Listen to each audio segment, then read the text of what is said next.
Olá, meus amados irmãos, graça e paz seja da parte do nosso Senhor e Salvador Jesus Cristo.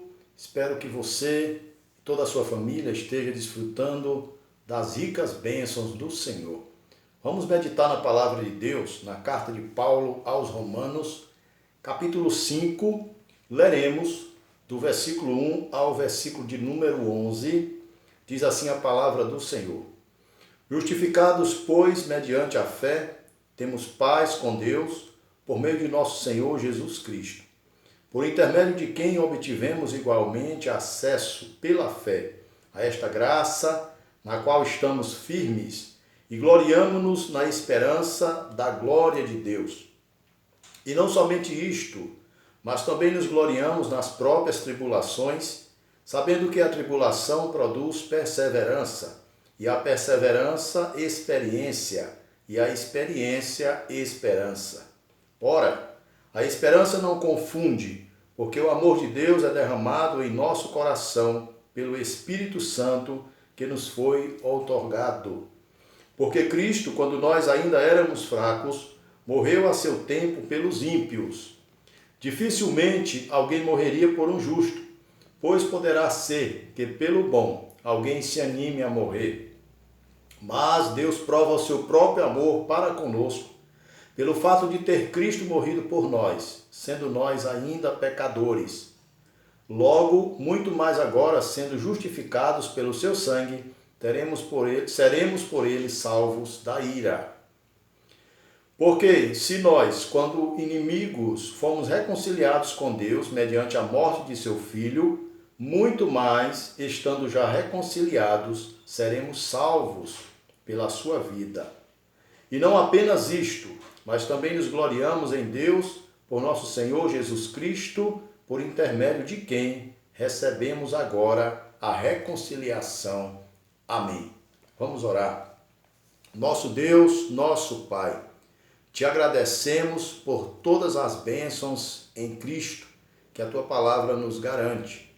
Te agradecemos por mais um dia de vida e porque o Senhor tem nos sustentado, o Senhor tem nos amparado e a tua graça e misericórdia tem se renovado sobre nós. Fala conosco, meu Deus, neste momento, através da tua santa palavra. Em nome do teu Filho Jesus é que nós oramos. Amém. Creio que você já ouviu aquele hino, aquela música que diz: tudo que Jesus conquistou na cruz é direito nosso, é nossa herança. Todas as bênçãos de Deus para nós, tomamos posse, é nossa herança. É exatamente isso que o texto sagrado que lemos vai nos mostrar e vai ampliar para nós, vai nos mostrar o quão grande são essas bênçãos de Deus para nós em Cristo Jesus. Grandes e preciosas bênçãos que Cristo adquiriu na cruz do Calvário. Paulo escreve aos Romanos, ele tem a preocupação de dizer para os romanos, que era um público gentil, não fazia parte da comunidade judaica, mas que eles desfrutariam, através de Cristo, as mesmas bênçãos dos descendentes legítimos de Abraão. Até porque em Cristo todos nós somos filhos de Abraão também, somos herdeiros da mesma promessa que Deus havia feito para ele. E aí Paulo faz a ponte de ligação entre a lei e a graça, esclarecendo todas as coisas e mostrando que Cristo é tudo em todos. E nós precisamos entender isso, e à luz do texto que lemos, nós vamos também, meus amados, entender, nós vamos poder vislumbrar essas bênçãos maravilhosas que Deus tem para nós em Cristo Jesus. Pois bem, a primeira bênção, ou as primeiras bênçãos, nós encontramos no versículo de número 1, que vai falar que em Cristo nós fomos justificados e reconciliados com Deus. Justificados, pois, mediante a fé, temos paz com Deus por meio de nosso Senhor Jesus Cristo. O que significa isso? No capítulo 3, Paulo vai dizer que não há um justo, nenhum sequer, até repetindo um texto do Velho Testamento, do livro dos Salmos, onde declara que de fato não há nenhum homem justo diante de Deus, porque a justiça própria não é válida em relação ao perdão e à misericórdia de Deus. A justiça do homem só vale para o próprio homem, para a expiação da culpa, do pecado. É necessário e era necessário o sangue de um cordeiro, e um cordeiro imaculado. E este cordeiro é Cristo, sem culpa, que morreu em nosso lugar. Então, nós naturalmente não somos justos, mas nós fomos justificados por Cristo. O único imaculado, o único sem pecado, o único que se ofereceu voluntariamente por nós e assim nos reconciliou com Deus. Então nós temos aí já no versículo 1 a bênção da justificação. Hoje nós nos apresentamos diante de Deus como justificados por Cristo. Todos aqueles que no passado serviram a Deus e obtiveram o testemunho de terem sido declarados justos, mesmo aqueles que viveram antes de Cristo, mas eles foram justificados por Cristo, o Cordeiro de Deus. E esta justificação, ela nos trouxe a reconciliação, pelo fato de sermos pecadores. E Paulo diz isso também no capítulo 3, quando ele trata dessa questão do pecado e de que jamais o homem alcançaria essa justificação por mérito próprio, a necessidade de Cristo nos justificar. Ele vai dizer que todos pecaram e, portanto, estão destituídos da glória de Deus, estão afastados de Deus, e nós sabemos desta verdade que de fato aconteceu no Jardim do Éden, desde o momento que Adão pecou, que aquele primeiro casal pecou, eles tiveram que serem afastados de Deus, porque se tornaram pecadores. E a partir de então, toda a raça humana nasceu com esta síndrome, digamos assim, do pecado. Portanto, deformada na sua conduta pecaminosa. E por causa disso, eles se distanciaram de Deus. O pecado, ele gera uma barreira entre nós e Deus. Isaías, no capítulo 59, versículo 1, ele vai dizer que a mão do Senhor não está encolhida para que não possa salvar, nem os seus ouvidos estão surdos para que não possa ouvir. Mas ele diz, mas os vossos pecados fazem separação entre vós e o vosso Deus. Então o pecado, ele causa um abismo, um distanciamento, uma barreira gigantesca entre o homem e Deus. E Cristo, que nos justificou, ele tirou essa barreira também, nos reconciliando com Deus, nos reconciliando com o Pai. Então, que bênção maravilhosa, meus amados, nós adquirimos da parte de Deus através de Cristo Jesus. Mas não fica por aí, não. Veja o versículo de número 2, por intermédio de quem obtivemos igualmente acesso, pela fé, a esta graça na qual estamos firmes e gloriamo-nos na esperança da glória de Deus. Em Cristo temos acesso à graça salvadora, pela fé, e à esperança eterna. Repetindo o versículo de número 2, e por intermédio de quem obtivemos igualmente acesso pela fé a esta graça na qual estamos firmes. Paulo não está falando aqui da graça comum, mas está falando da graça salvadora que é obtida pela fé em Cristo Jesus. É mais um dos benefícios da cruz do Calvário, mais uma das bênçãos de Deus que Cristo proporcionou para nós com a sua morte expiatória na cruz do Calvário.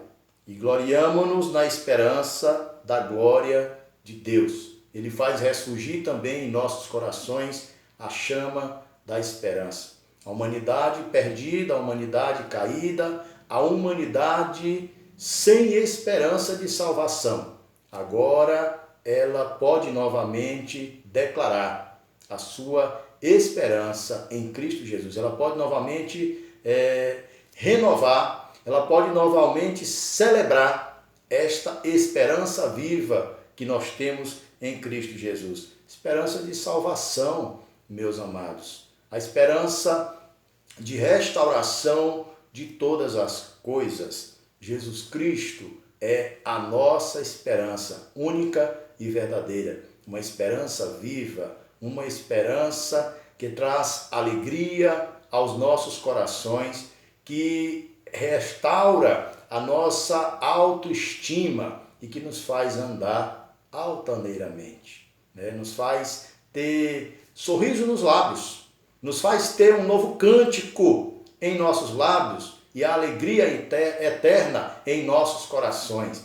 A esperança que há em Cristo é maior do que qualquer coisa que você possa imaginar. É maior do que qualquer alegria temporária que o mundo possa proporcionar.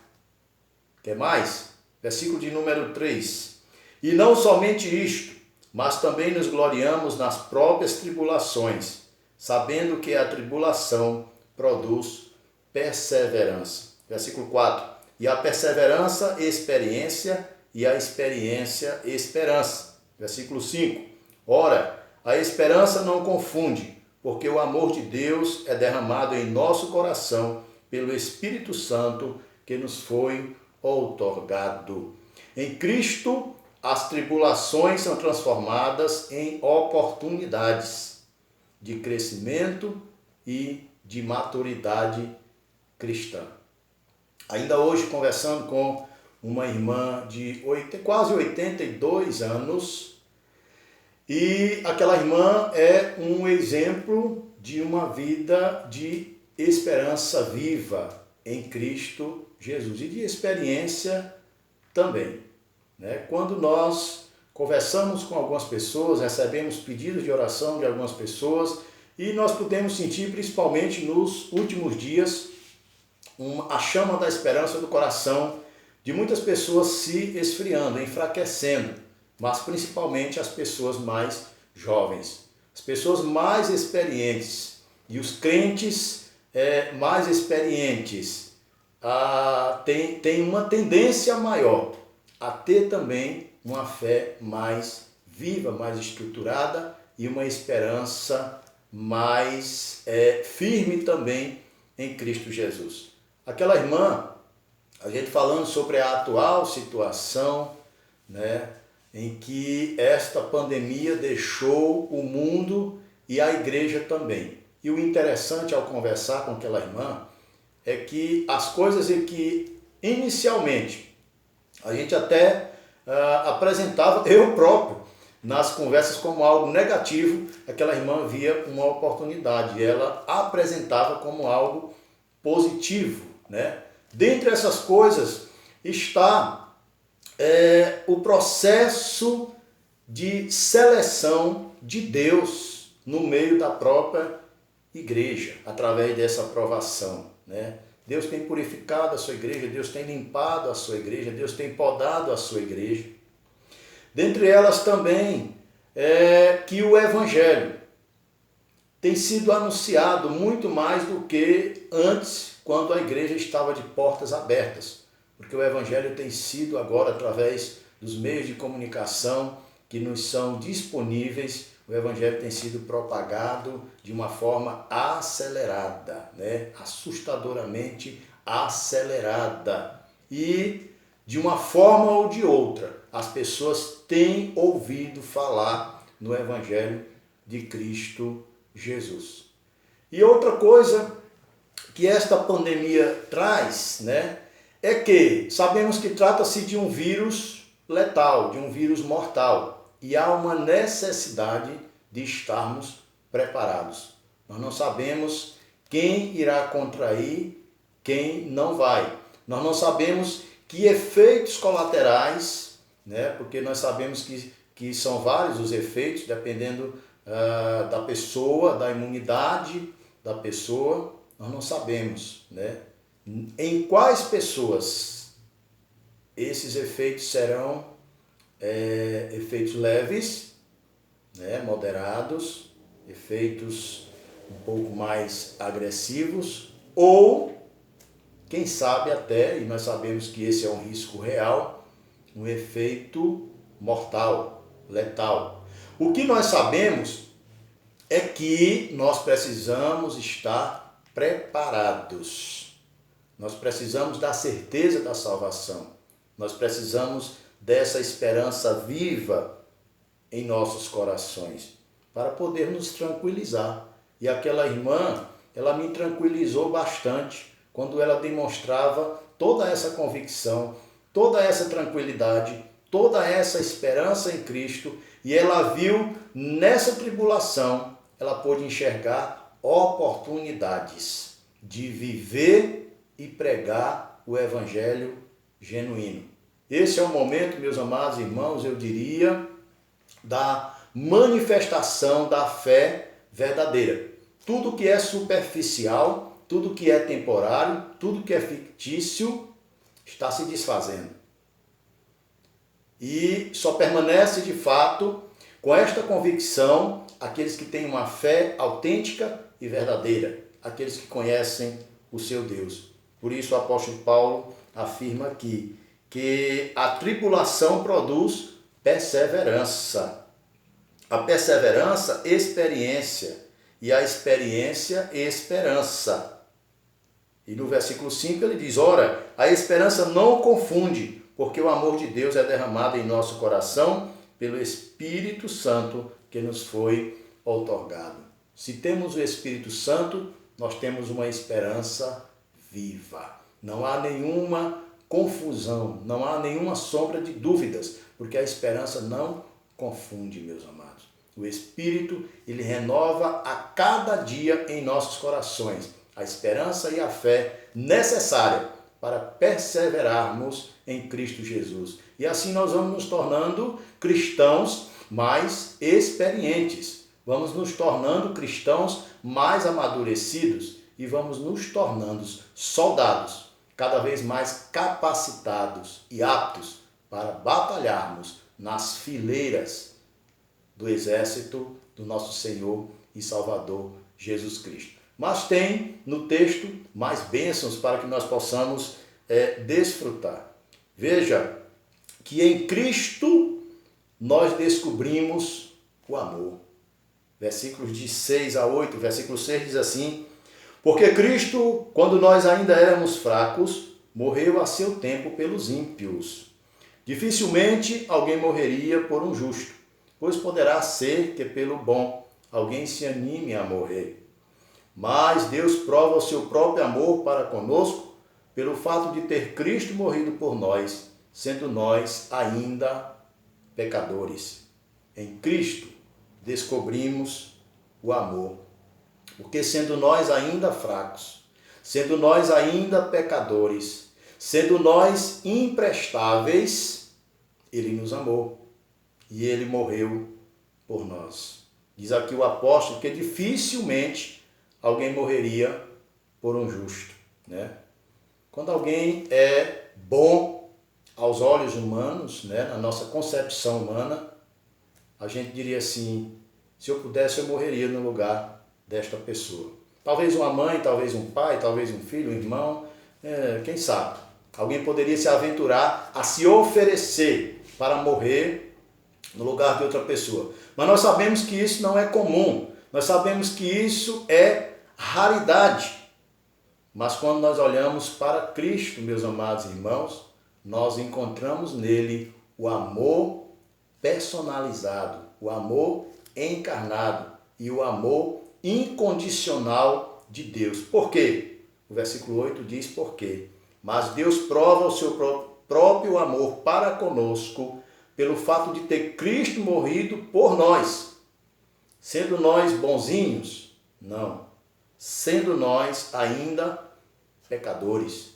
Nós continuando agravando a Deus com os nossos pecados, com o nosso instinto pecaminoso, com a nossa natureza decaída, nós continuamos provocando a Deus, nós continuamos insultando o Santo Espírito, mas mesmo assim Ele nos amou, Ele continua nos amando e Ele deu prova deste amor, a maior prova de amor que alguém poderia dar, Deus nos deu quando Cristo morreu em nosso lugar, meus amados irmãos. Então, em Cristo, nós conhecemos o amor.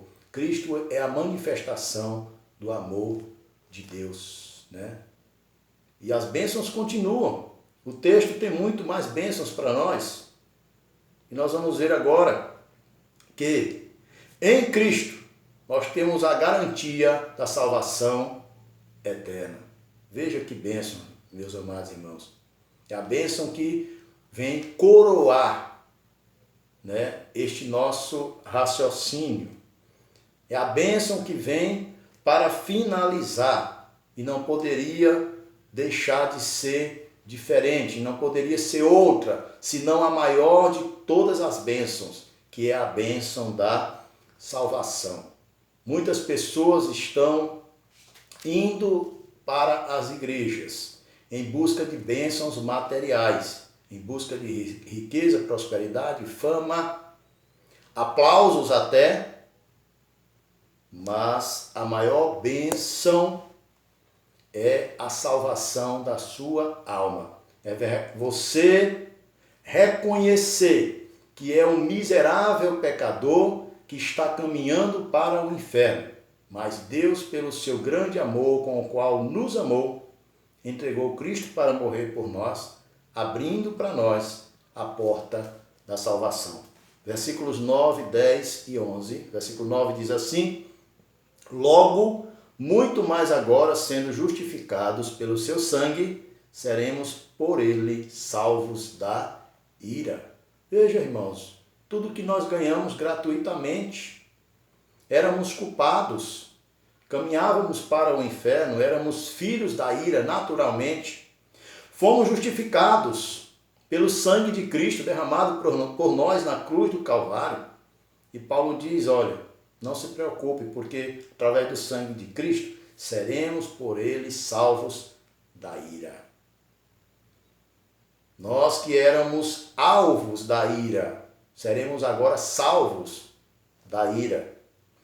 Porque se nós, quando inimigos, fomos reconciliados com Deus, mediante a morte de seu Filho, muito mais estando já reconciliados, seremos salvos pela sua vida. Paulo está se dirigindo aqui a crentes. Ele diz, olha, nós quando éramos inimigos, não servíamos a Deus, éramos descrentes, éramos desobedientes. Mesmo assim Deus nos reconciliou. Quanto mais agora que nós já fomos reconciliados, né? Muito mais estando já reconciliados, seremos salvos pela sua vida. Paulo está exortando aqui aos irmãos de Roma a terem a certeza da sua salvação, saber que eles foram reconciliados. E Paulo está fazendo isso porque eles eram questionados pelos irmãos judeus ou judaizantes que não acreditavam que os gentios pudessem ser salvos, porque eles não guardavam a lei de Moisés. E Paulo vai explicar isso, que a salvação é pela graça, a justificação é pela graça, e tudo é fruto, é obra do amor de Deus. É obra da morte redentora de Cristo. E esses irmãos podiam sim ter a certeza da sua salvação. Eu e você também podemos ter a certeza da nossa salvação, porque Cristo morreu por nós na cruz do Calvário. Por mérito próprio jamais poderíamos ter, por mérito próprio jamais poderíamos afirmar, jamais teríamos do que nos gloriar. Mas em Cristo nós temos, sim. E Paulo diz isso também, se alguém quer se gloriar, glorie-se em Cristo, né? Ele é o motivo da nossa alegria, Ele é o motivo da nossa esperança. Ele é o autor da nossa salvação. Versículo 11. E não apenas isto, mas também nos gloriamos em Deus por nosso Senhor Jesus Cristo, por intermédio de quem recebemos agora a reconciliação. Né? Que bênçãos maravilhosas, meus amados irmãos, nós temos em Cristo Jesus. Nós nos gloriamos em Deus Pai Todo-Poderoso, que em Cristo nos deu a salvação, que em Cristo nos deu a reconciliação, que se importou com tão insignificantes pecadores que somos. Deus olhou do alto da sua glória e contemplou eu e você, contemplou o mais vil pecador. E não só contemplou, ele fez muito mais. Tornou-se homem, tornou-se semelhante a nós, embora sem pecado. Mas ele veio ao mundo e sentiu tudo aquilo que eu e você, como um ser humano natural, sentimos. Cristo foi muito mais além, porque ele, na luta contra o pecado de toda a humanidade que estava sobre ele, ele agonizou na cruz do Calvário. Ele sofreu, nós sabemos, penosamente, né? Toda a trajetória da via dolorosa de Cristo até o Calvário, onde ele foi crucificado. E para quê? Porque ele passou por tamanha tristeza, por tamanha dor, para hoje nos garantir a alegria da salvação. Todas essas bênçãos que o texto, meus amados, deixa aqui claro, deixa aqui evidente, que pertence a mim e pertence a você, não porque mereçamos, mas porque pela graça de Deus ele nos concedeu em Cristo Jesus. Possamos crer, possamos tomar posse e possamos viver inteiramente para a honra e para a glória daquele que nos amou e morreu por mim e por você. Que Deus em Cristo nos abençoe. Amém. Vamos concluir com uma oração. Pai Celestial, te louvamos e te bendizemos, porque Tu és bom. E nós podemos nesse texto, ó Pai, contemplar quantas bênçãos em Cristo Jesus para conosco. Para nós que somos pecadores tão indignos, tão insignificantes, mas o Senhor nos amou mesmo assim, e pelo Teu grande amor, Cristo morreu por nós na cruz do Calvário. Meu Deus, abre as mentes, os corações, o entendimento das pessoas que estão sendo alcançadas através desta mensagem, para que possam não apenas ouvir, mas para que possam crer, para que possam tomar uma decisão, uma atitude diante das verdades que têm ouvido. Rogamos o Teu auxílio, ó Espírito Santo de Deus, para que possa transformar as nossas vidas de glória em glória a cada dia, para que possamos fazer a Tua vontade, ó Pai. Muito obrigado por tudo. Nós Te louvamos e Te bendizemos em nome de Jesus. Amém. Meus amados irmãos, muito obrigado pela atenção de todos. Que Deus os abençoe em Cristo Jesus. Amém.